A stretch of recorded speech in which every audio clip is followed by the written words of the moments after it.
الحمد لله الذي هدانا للإسلام وجعلنا إخوة فيه بعد إذ كنا أعداء وأشهد أن لا إله إلا الله وحده لا شريك له وأشهد أن محمدا عبده ورسوله صلى الله عليه وعلى آله وصحبه ومن سلك طريقه إلى يوم الدين وبعد. Falënderimi takon Allahut I cili na udhëzoi në Islam dhe na bëri vëllezër për hir të Tij.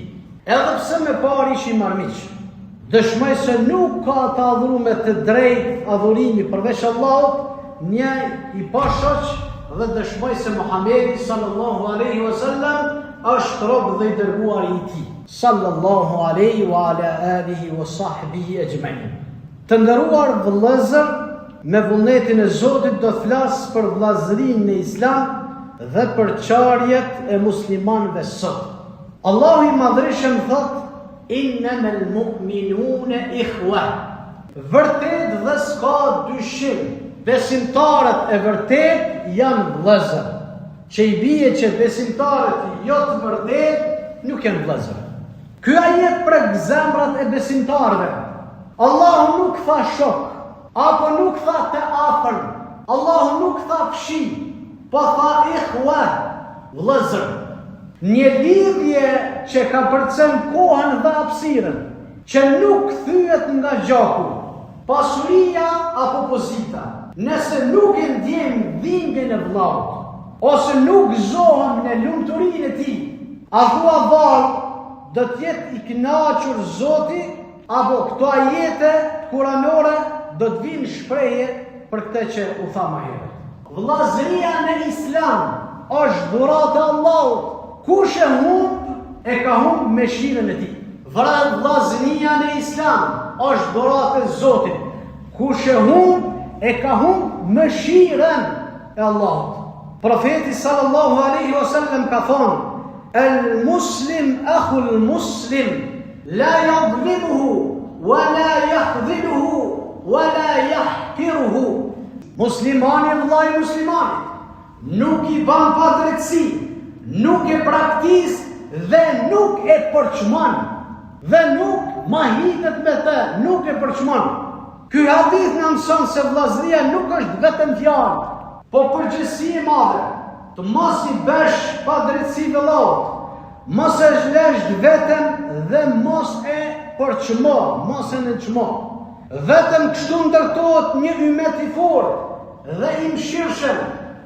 Sigur ta din peshën e këtyre fjalëve të thënies së pejgamberit ton alayhi salatu wassalam, sikur se ta kuptojmë dobinë e njeriu prej nesh, është dobësi e të gjithëve ata që mendojnë ndryshe.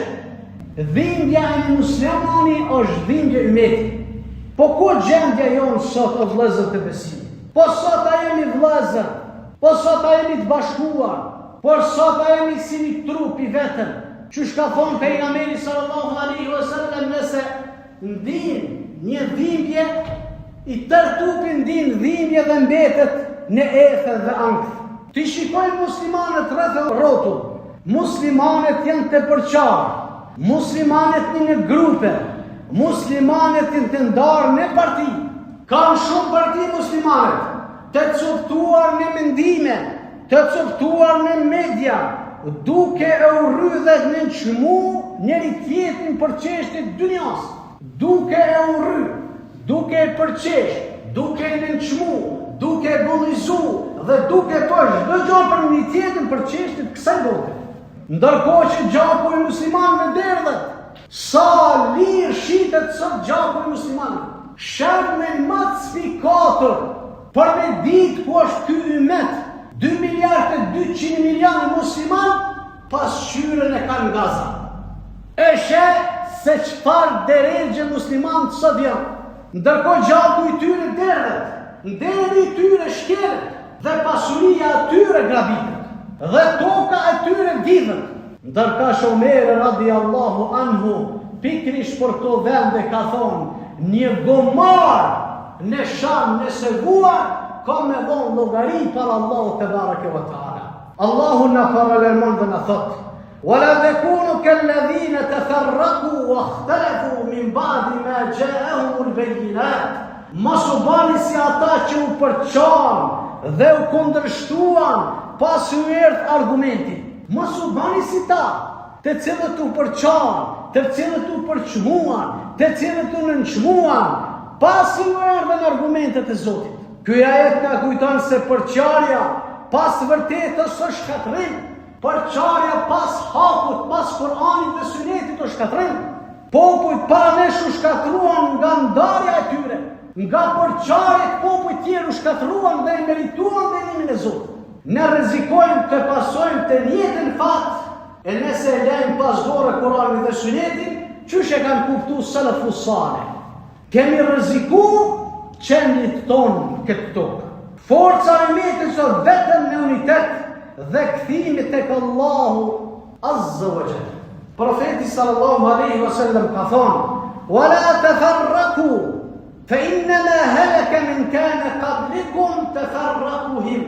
Mos u përçani, mos u ndani, sepse ata që ishin para jush u shkatruan për përçarjen e tyre.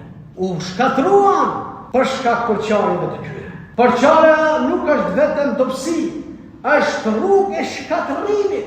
Përçarja rrugë e dreqit, përçarja rrugë e djallit mallkuar. Vetëm uniteti rreth Kur'anit dhe Sunetit është ruajtësi i forcës së umetit. A nuk është kjo gjendja jonë sot? Allahu thotë: "Wa'tasimu bihablillahi jami'an wa la tafarraqu." Kapuni të gjithë fort pas litarit të Allahut, pas Kur'anit, dhe mos u përçani, dhe mos u ndani. Këto janë fjalët e Allahut te bareke wa taala. Ky ajet na fton të heqim egoizmin, grindjen, ndarjen. Kemi egoizëm, kemi ndarje, kemi përçarje. Ajeti është i qartë si loti dhe e shpjegon fjala e Allahut te bareke wa taala. Bashkimi është forca jonë. Çdo ndarje largon me shirin dhe udhëzimin e Allahut Azza wa Jalla. Po cila o këshilla dhe cila o zgjidhja, o të dashur vëllezër. Udhëzimi i Kur'anit, Allahu thot: "Wattaba'u sabila alladhina an'ama Allahu 'alayhim min an-nabiyyin was-siddiqin wash-shuhada'i was-salihin." Dhe ndiqni rrugën e atyre që Allahu i ka bekuar. Ndiqni rrugën e atyre që Allahu i ka bekuar, që janë pejgamberët, që janë të sinqertit, që janë dëshmorët dhe të drejtit. Allahu na udhëzon të ndjekim shembull të drejtëve, të cilët janë selefët tanë të mirë. Çdo largim nga rruga e tyre sjell humbje dhe përçarje. Aqulu ma tasma'un wa astaghfirullaha li wa lakum. Alhamdulillah, wassalatu wassalamu ala sayyidina Muhammedin wa ala alihi wa sahbihi wa man wala.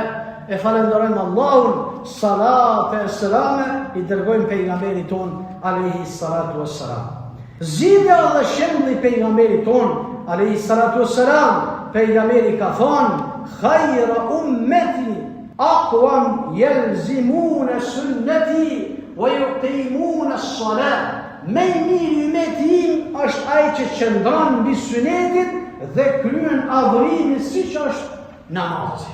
Argument rruga e selefit është rruga që pejgamberi sallallahu alaihi wasallam la si model të drejtë. Vetëm duke ndjekur ruhet uniteti dhe ruhet imani. Vetëm duke ndjek Kur'anin, Sunetin, që kanë kuptuar salafus salih, ruhet uniteti dhe ruhet imani.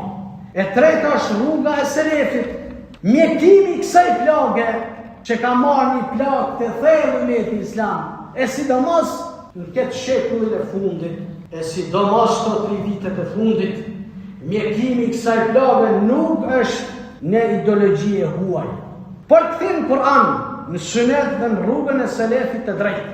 Imam Auza'iu rahimullah ka thënë: "Isbir nafsaka 'ala al-sunnah waqif haythu waqafa al-qawm wa qul innama qalu wa kuf 'amma kaffu." Duro vetëm sunet, duro vetëm duke qenë sunet. Ndalu ku janë ndalë ata, ku janë ndalë sahabët, Thua çfarë kanë thënë ata? Mos u fut në atë që nuk janë fut ata. Nuk janë fut sahabët, pse po futesh ti?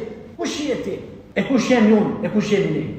Kjo është rruga e sigurt, të qëndrojmë me sunetin, të ndjekim shembullin e selefit dhe të shmangim çdo gjë që nuk bën pjesë nga rruga e tyre. Vetëm kështu mund të ruajmë besimin, vetëm kështu mund të ruajmë unitetin dhe vetëm kështu mund të ruajmë paqen e umetit. Nëse duam bashkim, nëse duam forcë dhe mëshirën prej Allahut, duhet të kthehemi me një zemër, në një besim dhe në një fjalë. Në një fjalë, unitet, forcë dhe shpëtimi i umetit kalon vetëm përmes kthimit të selefit. Po e bëjmë edhe një lutje për bashkim dhe shpëtim. O Allah, na bëj për atyre që ruajnë vllazërinë për hir të ndin. O Allah, na bëj për atyre që i duan besimtarët dhe i falin ata, siç na ke udhëruar ti. O Allah, bashkoj zemrat tona. O Allah, bashkoj mendjet tona, largoj nga çdo përçarje, mbulot metat tona, mëshiro umetin ton dhe ngritë flamurin islam mbi gjithë tokën. اللهم أصلح ذات بيننا واهدي سبل السلام واجنبنا فتن ما ظهر منها وما بطن. O Allah, përmirëso gjendjen tonë, udhëzo në rrugë të paqes dhe na largon nga çdo sprovë, atë që duket dhe atë që fshihet, falë familjarët tonë, ndihmoj bashkënjakët në mesin tonë, o Zot ndihmo vendin tonë, o Zot ndihmo Kosovën tonë, o Zot na fal ato gjuna që i dim, o Allah na fal ato gjuna që nuk i dim, që i bëjmë nga harresa dhe shpëdesi. أقول ما تسمعون واستغفر الله لي ولكم عباد الله إن الله وملائكته يصلون على النبي يا أيها الذين آمنوا صلوا عليه وسلموا تسليما اللهم صل على محمد وعلى آل محمد كما صليت على إبراهيم وعلى آل إبراهيم في العالمين إنك حميد مجيد عباد الله إن الله يأمر بالعدل والإحسان وإيتاء ذي القربى وينهى عن الفحشاء والمنكر والبغي يعظكم لعلكم تذكرون ولذكر الله أكبر والله يعلم ما تصنعون وأقيموا الصلاة